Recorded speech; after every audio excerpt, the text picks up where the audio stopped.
देखिए मैं वापस आपको समझा रहा हूँ, दो ट्रिक लिखी है अकर्मक को पहचानने की। एक तो क्या और कौन दोनों का उत्तर नहीं मिले तब अकर्मक। एक दूसरी ट्रिक है क्या और कौन में से एक का उत्तर मिले और वो वाक्य के पहले पद में मिल जाए। वाक्य के पहले पद में उत्तर मिल गया। क्या उड़ती है? चिड़िया उड़ती है। आकाश में तो बात की बात है, क्या उड़ती है? चिड़िया। दोनों में से एक कौन उड़ती है? चिड़िया उड़ती है। कहने का मतलब है कि वाक्य के पहले पद में ही उत्तर मिल रहा है, तो वाक्य के पहले पद में अगर उत्तर मिल जाए तो वहां पर हमेशा कौन सी क्रिया होगी? अकर्मक क्रिया होगी। आगे बात समझ में? अभी मैं उदाहरण लिखा था तो क्लियर हो जाएगी दोनों ट्रिक आपको। कंसेप्ट तो आपको समझ में आ ही गया,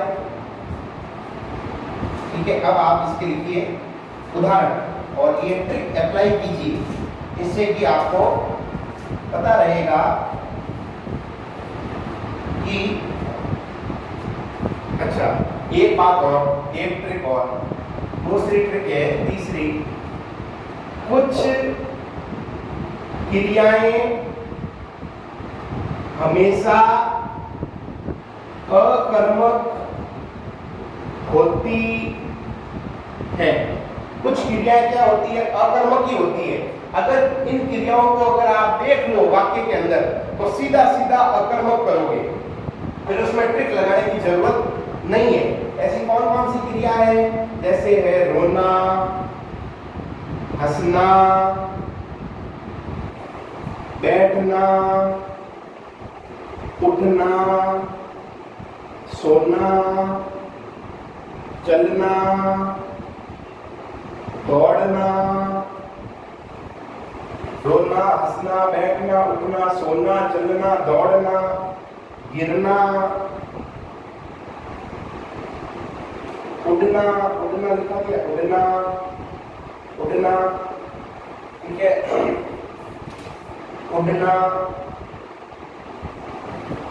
तैरना, तैरना, चलना लिखा गया। तो ये क्रियाएं क्या है? और याद आती रहेगी तो थोड़ी सी जगह आप छोड़ देना, याद आती रहेगी, मैं नहीं पता होगा। रोना, हंसना, बैठना, उठना, सोना, चलना, दौड़ना, गिरना, उड़ना, तैरना, ये कुछ क्रियाएं ऐसी है, ये कुछ क्रियाएं ऐसी है जो हमेशा क्या होगी? अकर्मकी होती है। अगर आप वाक्य में इन क्रियाओं को देख लो तो सीधा सीधा क्या करोगे? अकर्मक करोगे।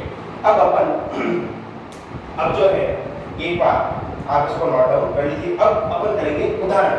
ये तीनों ट्रिक आप ध्यान में रखना, तीनों अप्लाई करेंगे और अकर्मक निकालने का प्रयास करेंगे, ठीक है जी। तो आप इनको उतारिए फटाफट जल्दी से, मैं वाक्य लिखवाऊंगा आगे।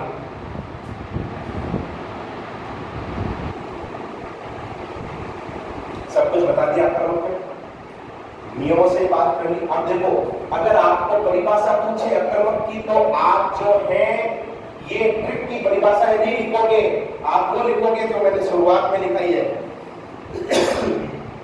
क्या लिखा है शुरुआत में? कि जहां वाक्य में कर्म की प्रधानता न हो या जहां वाक्य में क्रिया का प्रभाव कर्ता पर पड़े। ये परिभाषा, ऐसी परिभाषा आप लिखोगे कॉपी में, मतलब बोर्ड में।